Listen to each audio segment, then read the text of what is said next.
Deus chamou Adão dizendo: onde estás? Estimado diácono, queridos irmãos e irmãs, a igreja alegra-se nesta santa liturgia ao celebrarmos hoje a solenidade da Imaculada Conceição de Nossa Senhora, um dos 4 dogmas de fé acerca da Virgem Maria.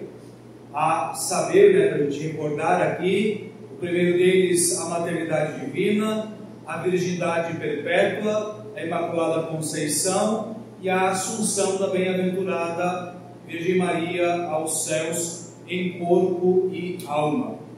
E recordarmos também, só para deixar bem mastigado, claro isso, que quando a igreja ela fala dos dogmas de fé, eu citei aqui os 4 que nós cremos acerca da Virgem Maria, mas os dogmas tocam todas as áreas da doutrina acerca de Cristo, do Espírito Santo, de Deus Pai, dos sacramentos, Santíssima Trindade, purgatório, céu, inferno, enfim, todas essas realidades que estão contidas, vamos sintetizar aqui no nosso credo e que nos são apresentadas. Quando nós falamos de dogma de fé, nós falamos de uma verdade que foi revelada por Deus, e tendo sido ela revelada por Deus, a igreja apresenta como uma verdade de fé que deve ser de maneira obsequiosa acolhida pelos fiéis.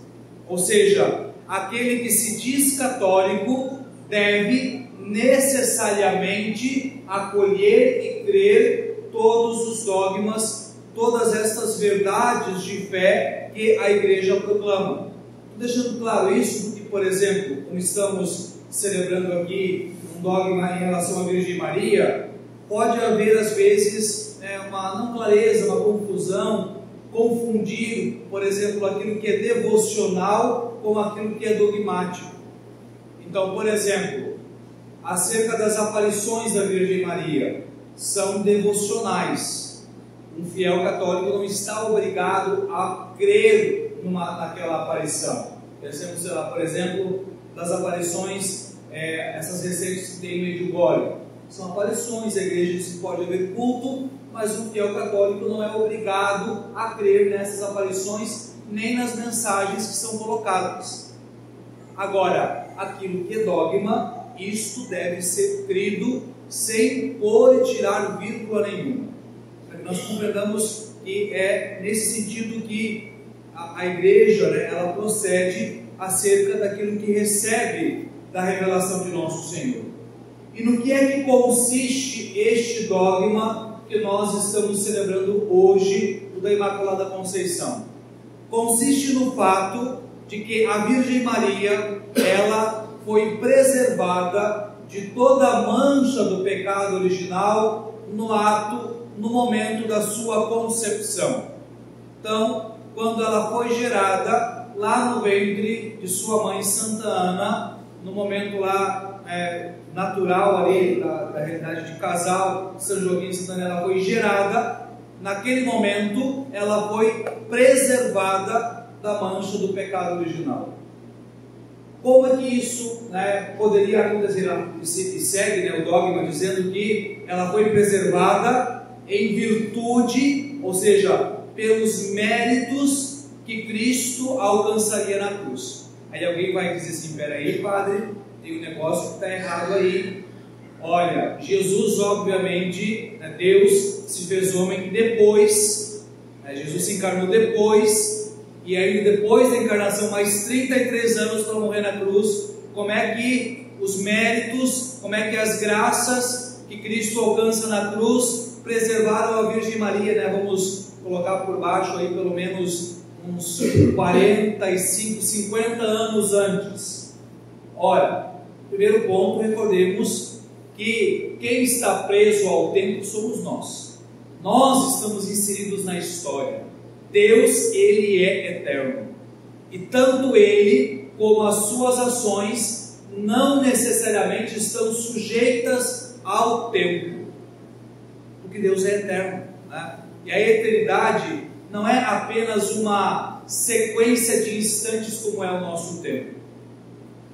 Então, dentro dessa realidade é passível, é compreensível que Deus possa, né, realizar as suas obras não estando preso ao tempo, segundo aquilo que o próprio arcanjo disse no Evangelho de hoje: para Deus nada é impossível.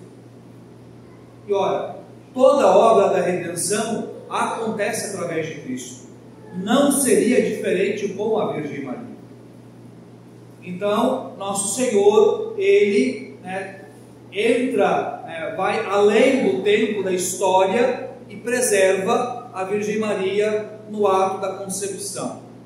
E por que é necessário que a Virgem Maria seja concebida livre da mancha do pecado original? Tudo aquilo que nós expressamos acerca da Virgem Maria quanto à nossa fé está em virtude da sua vocação. E qual é a vocação da Virgem Maria? A maternidade divina.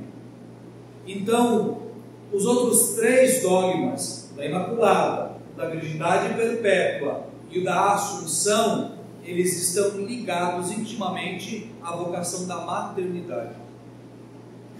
Para que ela fosse mãe, ela foi preservada da mancha do pecado original.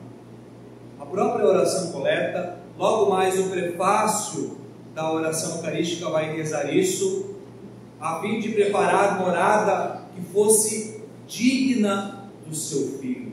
Nos reza o prefácio. Ora, o Filho de Deus é todo santo, todo puro.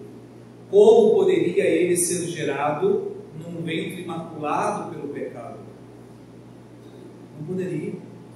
Então, para que ele pudesse ser gerado, para que ele pudesse vir a este mundo, ele preparou para o seu filho uma mãe, né, uma morada que fosse digna. E vejamos, meus irmãos e irmãs, que profunda manifestação, declaração de amor é essa. Olha o que Deus faz, olha como Deus move as coisas, tudo em função da nossa redenção. Então, podemos compreender claramente que o dogma da Imaculada Conceição, o fato de ela ser preservada da mancha do pecado, é em função da nossa redenção, porque está em função da geração do Filho de Deus, da encarnação do Verbo. Então o Senhor a preserva em função disso, para que ela pudesse ser digna de receber o Filho de Deus. E gostaria aqui também de colocar, para somar o nosso caminho de reflexão, aquele que foi, porque o dogma da Imaculada aqui é interessante a gente também entender. Quando a gente pega e começa a estudar a chamada dogmática católica, que são essas verdades de fé, a gente vai estudando a parte histórica. Não é que um dia um Papa acordou assim: nossa, estou com vontade hoje de proclamar esse dogma de fé e vamos lá. Geralmente é um caminho teológico, de discussão, de argumentação longo. Quando eu digo longo, são décadas, séculos, às vezes mais de milênio, até se compreender, sim, isso aqui nós devemos apresentar como uma verdade de fé. A Imaculada Conceição tem um pouco mais de 150 anos, gente. O que é isso perto de 2000 anos? A Assunção da Virgem Maria foi o Papa Pio XII, tem em torno aí de 70 anos. O que é isso perto de 2000 anos? Então, para a gente entender que a igreja ela vai de fato trabalhando, e com o dogma da Imaculada Conceição foi exaustivamente sendo trabalhado. E há o argumento de um grande teólogo, um frade franciscano chamado Duns Scoto, que ele diz o seguinte: olha, vamos comparar o seguinte, a fim de que eu possa salvar alguém que está em combate na guerra, salvar a sua vida, salvar ele de ser ferido, qual é o melhor método? Eu ir até ele e impedir que alguém fira ele, ou eu permitir que ele seja ferido e depois levar ele ao hospital, ao médico? qual método é o mais eficaz para salvar essa pessoa? Primeiro, impedir que ele seja ferido. Então diz Dom Scoto, foi isso que o Senhor fez. Não permitiu que o pecado tocasse a Virgem Maria. A preservou na concepção. Porque a mesma graça que preservou a Virgem Maria é a graça que nos toca no nosso batismo. E aí, inclusive, nós vemos o quanto o batismo é importante para nós, enquanto cristãos. Porque é a graça que nos liberta, nos livra da escravidão, da mancha do pecado original. Então, o Cristo, o Senhor, ele antecipa, ele preserva com a sua graça, com a graça alcançada na cruz, a fim de que ela pudesse ser nossa mãe, e assim pudesse ser a mãe dele, obviamente nossa mãe também, e assim ele pudesse vir redimir o mundo. Então nós fizemos aqui, de maneira mais objetiva, mais doutrinal, um caminho para compreender no que consiste, no que é este dogma da Imaculada Conceição.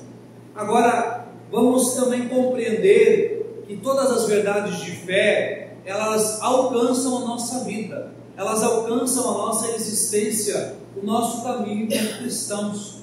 Então não é um conceito que está no manual de dogmática, que está lá no parágrafo do Catecismo da Igreja Católica. Também, mas está ali porque de algum modo nos alcança. E aqui então nós voltamos para a primeira leitura, quando o Senhor pergunta a Adão: onde estás? Meus irmãos e irmãs, essa pergunta, ela é uma pergunta existencial. É uma pergunta que deve tocar, alcançar a nossa existência. E para a gente compreender isso, vou abrir aqui uma pequena também explicação acerca deste texto. O primeiro ponto que nós devemos recordar é que a Bíblia, a Sagrada Escritura, ela não tem a pretensão em todos os seus livros de ser histórica, de ser a narração de fatos tais quais eles aconteceram. A gente tem que ter muito claro uma coisa: a Sagrada Escritura nos é um livro que nos apresenta a revelação de Deus, que nos chama a crer em Deus, desde a criação até a sua vinda gloriosa, como está prometido e nós aguardamos. Eu digo isso porque, por exemplo, estes primeiros 5 livros da Bíblia, que nós chamamos de Pentateuco, eles não são livros de alguém que está acompanhando as coisas. A narração que nós ouvimos hoje não é que alguém estava lá e viu o diálogo de Deus com Adão. Aqui há uma linguagem figurativa, e o que nos interessa é aquilo que o livro nos apresenta enquanto a fé. Tanto que, aí sim, historicamente falando, esse livro ele foi concluído quando os judeus já estavam no exílio. Muito tempo, Deus já tinha formado o seu povo, já tinha conduzido, eles já tinham sido desobedientes. Vamos lembrar aqui, eles foram por exílio por quê? Porque foram desobedientes a Deus. E aí, quando eles estão lá, é que é formada essa história da criação do homem, do pecado original e tudo mais. Agora, falado sobre isso, explicado isso, voltemos à pergunta: onde estás? Onde estava o povo de Israel quando isso aqui foi colocado para eles? No exílio. No exílio, consequência da desobediência. Do mesmo modo que Adão envergonha-se, esconde-se de Deus por tê-lo desobedecido e comido do fruto da árvore que lhe era proibido, do mesmo modo o povo de Israel encontra-se no exílio em consequência à sua desobediência. E como é que esta pergunta ela toca a nossa vida hoje? Nós devemos fazer esta pergunta a nós: onde eu estou? Onde as minhas escolhas, onde as minhas atitudes têm me levado? para a vontade de Deus e por isso para próximo de Deus, ou para negar a Deus e por isso estão me levando para longe de Deus?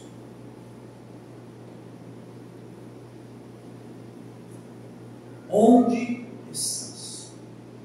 Onde eu estou?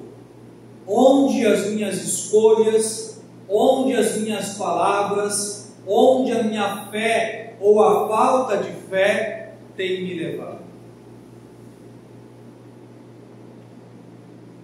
E aí nós nos colocamos diante destes dois paradigmas. O paradigma da desobediência do homem, retratado no ato de Adão e Eva, e por outro lado, novamente, Deus se faz presente, mas agora há uma outra mulher. E olha a diferença.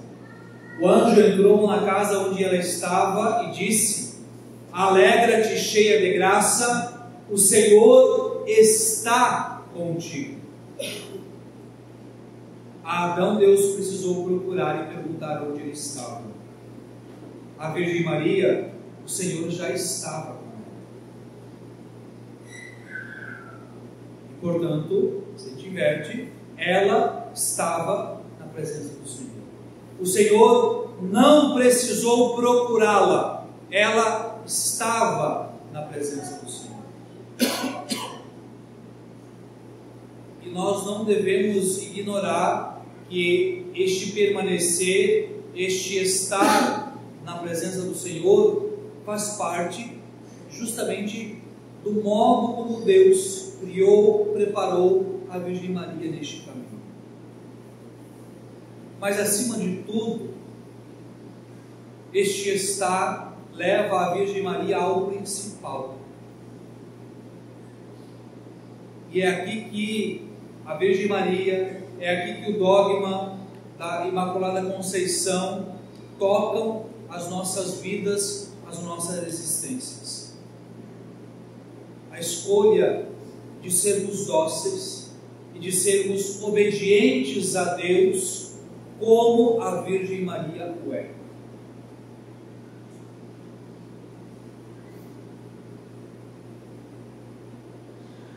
Sermos abertos à sua graça, permanecermos na presença de Deus, e ao invés de concordar com a serpente e desobedecer a Deus, respondermos: eis aqui a serva, eis aqui o servo do Senhor, faça-se em mim segundo a tua palavra. A Igreja, num documento, numa constituição dogmática do Concílio Vaticano II, chamada Lumen Gentium, Luz dos Povos, é um documento que fala sobre a Igreja. O capítulo 8, todo ele é sobre a Virgem Maria. E há um trecho do documento em que a Igreja diz: a Virgem Maria, ela é o modelo, ela é a Igreja acabada, é a Igreja concluída. Aquilo que Deus deseja fazer de toda a Igreja já está pronto na pessoa da Virgem Maria, de tal modo que nós podemos olhar para ela e encontrar aquilo que a Igreja há de ser um dia, e portanto aquilo que nós deveremos ser um dia. E como isso poderá acontecer? Olha, a vida enquanto cristãos, enquanto católicos, nos chama sim a uma relação com a Virgem Maria, a uma relação de amor, de veneração, de respeito, de confiança, a relação de alguém que vê nela a possibilidade de uma intercessão, de uma ajuda naquilo que nós não conseguimos, naquilo que nós não podemos, naquilo que nós não alcançamos. Mas eu lhes diria, meus irmãos e irmãs, que acima de tudo, a Virgem Maria, ela é como disse, intercessora, modelo, mas ela é educadora.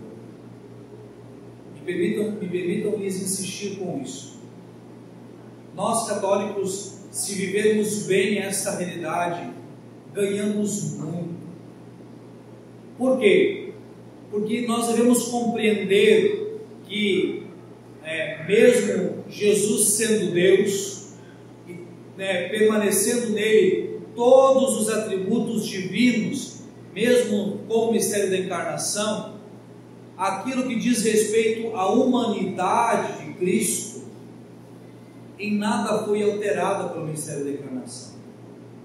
E isso significa que aquilo que nós vemos em Cristo como homem, ele recebeu de São José e da Virgem Maria. Em outras palavras, ele foi educado, ele foi formado como homem por São José e a Virgem Maria. Então, quando nós lemos o Evangelho e nós vemos, este modo de ser, de se portar como um homem literalmente perfeito que Cristo é, entendamos, ali há a presença de São José e da Virgem Maria. Possivelmente mais a Virgem Maria, São José lá nas suas labutas da carpintaria e a Virgem Maria como boa mãe cuidando, zelando a educação do seu filho. E aí nos vem a ideia, a compreensão. Se ela educou o seu filho, não educaria também a nós, que fomos feitos filhos dela? Este, meus irmãos e irmãs, deve ser, no fundo, sempre a razão, o motivo para a devoção, para a busca da Virgem Maria em nossas vidas. Me permitam a imagem que nós possamos buscar constantemente o colo da Virgem Maria, não apenas para nos consolar, para nos dar aquele carinho que é próprio de mãe, que também nós devemos buscar nela, mas para que ela nos eduque, para que ela nos ensine, para que ela nos mostre qual é o caminho, qual é a atitude, quais são as ideias, como nós devemos crer, assim como ela, para que a imagem de Cristo vá sendo formada em nós. Inclusive há um canto, de autoria do saudoso Dom Carlos Alberto Navarro, que canta isso, para gerar e formar Cristo em nós. Que a graça de Deus venha a nós cessar, vai cantando música e ela conclui a estrofe, para gerar e formar Cristo em nós. Esta é a missão da Virgem Maria. Então, ao celebrarmos hoje, meus irmãos e irmãs, esta solenidade da Imaculada Conceição, nós possamos nos dirigir à Virgem Maria, nos confiar como filhos. Ora, preservados da mancha do pecado como ela foi, nós não podemos ser. Mas homens e mulheres cheios de fé, homens e mulheres que confiam na graça de Deus, homens e mulheres que querem ser transformados pela graça de Deus e que querem se ver livres de todo o pecado e de todo o mal que o pecado nos causa, isso nós podemos. Creiamos, a Virgem Imaculada está aí para ser nosso modelo, para ser nossa intercessora, para ser nossa educadora. E que assim nós possamos, como ela, sempre dizer: eis aqui, o servo do Senhor, faça-se em mim segundo a tua palavra.